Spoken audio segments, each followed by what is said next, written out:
ഞാൻ എത്രയോ കാലമായിട്ട് ആഗ്രഹിച്ചതാണ് കേട്ടോ ഇങ്ങനെയുള്ളൊരു വീഡിയോ ചെയ്യണമെന്ന്.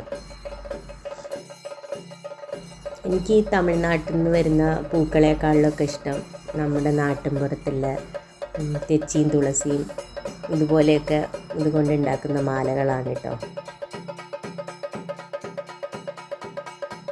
ഇത് ഞങ്ങളെ പാട്ടിന് മാല കെട്ടുന്നതാണ് കേട്ടോ. സാധാരണ ഉത്സവ സമയത്ത് അമ്പലങ്ങളിലും ഒക്കെയാണ് ഇതുപോലെയുള്ള മാല കെട്ടാറ്. തെച്ചി, തുളസി, കവുങ്ങിൻ പൂക്കുലയാണ് ഇതിനു വേണ്ടി യൂസ് ചെയ്യുന്നത്. നല്ല ഭംഗിയാണ് ഈ ഒരു കളർ കോമ്പിനേഷനും ഈ ഒരു മടയുന്ന രീതി കാണാൻ തന്നെ നല്ല ഭംഗിയാണ്. നമുക്ക് ഓരോ ജോലിയും രണ്ട് തരത്തിൽ ചെയ്യാം. ഒന്ന് വളരെ ഇഷ്ടത്തോടും ചെയ്യുന്ന ജോലി വളരെ സന്തോഷത്തോടും ആത്മാർത്ഥതയോടും കൂടെ ചെയ്യാം.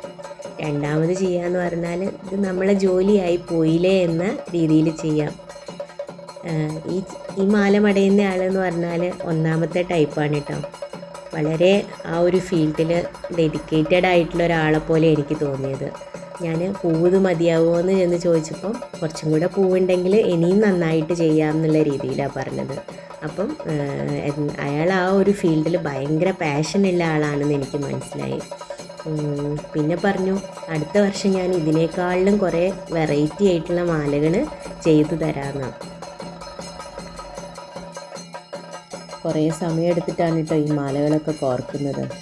ഈ മാല മാത്രം പോരല്ലോ, നമ്മളുടെ ആ പന്തലിന് ചുറ്റുമുള്ള മാലയും കൂടെ കോർക്കണമല്ലോ. മാല മടയുന്നത് മാലപ്പുല്ല് ഉപയോഗിച്ചിട്ടാണ് കേട്ടോ. വാഴനാര് ഉപയോഗിച്ചും ചെയ്യാം. പക്ഷേ ഞാൻ 1-2 സ്ഥലത്ത് ചോദിച്ചപ്പോൾ അവരൊക്കെ മാലപ്പുല്ല് യൂസ് ചെയ്തിട്ടാണ് ഇങ്ങനെയുള്ള മാലകൾ കെട്ടുന്നത്. അങ്ങനെ നമ്മുടെ മാലയൊക്കെ ഏകദേശം റെഡി ആവാനായി കേട്ടോ. 3 തരം മാലയാണ് കോർത്തത്. ഭഗവാന് ചാർത്താനാണ് ഈ 3 മാലകൾ ഉപയോഗിക്കുന്നത്.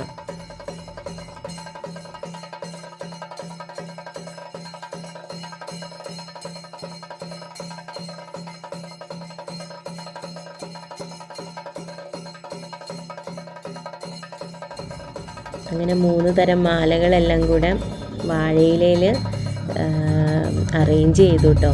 എന്തൊരു ഭംഗിയല്ലേ കാണാൻ.